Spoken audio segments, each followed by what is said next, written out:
परीक्षा देने जा रहे हैं उसमें पत्र लेखन, क्योंकि टाइम का बहुत ज़्यादा वो होता है उसमें कि पेपर लंबा होता है और सारी चीज़ें लिखनी होती हैं हमें, तो किसी भी एक चीज़ को लेकर और उसमें बहुत सारा टाइम बर्बाद कर देना अकलमंदी नहीं है।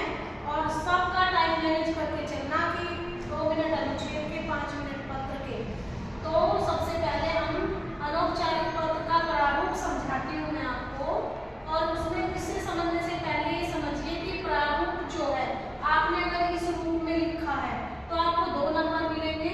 विषय वस्तु आपको जो प्रश्न पत्र में दी गई है वो लिखिए ठीक से तो 2 नंबर मिलेंगे। और भाषा आपने मात्राएं कैसे लगाई है, आपकी राइटिंग कैसी है और एक चीज को बार बार रिपीट नहीं किया है तो उसका 1 नंबर मिलेगा, तब आपको 5 नंबर मिलेंगे। तो अनौपचारिक पत्र में सबसे पहले आप लिखते हैं भेजने वाले का पता। मान लीजिए आप पत्र लिख रहे हैं तो आप परीक्षा भवन में बैठकर पत्र लिख रहे हैं तो आपका पता होगा परीक्षा भवन, दिल्ली वर्ल्ड पब्लिक स्कूल, निकट दादरी। उसके बाद आप ये लाइन जरूर छोड़ेंगे। उसके बाद आप दिनांक लिखेंगे, दिनांक के बाद एक लाइन फिर छोड़ेंगे। उसके बाद जिसने ये पत्र प्राप्त किया है उसको लिखेंगे। मान लीजिए आपने पत्र लिखा है बिजली अधिकारी को कि हमारे यहाँ पेपर है और रोज रोज बिजली कट हो रही है, तो आप यहाँ लिखेंगे बिजली अधिकारी, और नजदीक कौन है आपके, दादरी, तो आप लिखेंगे बिजली अधिकारी दादरी बिजली घर।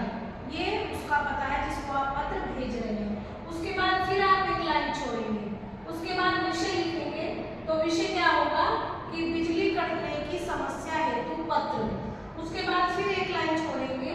उसके बाद आप पूरी विषय वस्तु लिखेंगे कि जी हमारे पेपर आ रहे हैं और बार बार बिजली कट रही है, तो हमें इस असुविधा से बचाने के लिए आप बिजली की व्यवस्था ठीक प्रकार कीजिए।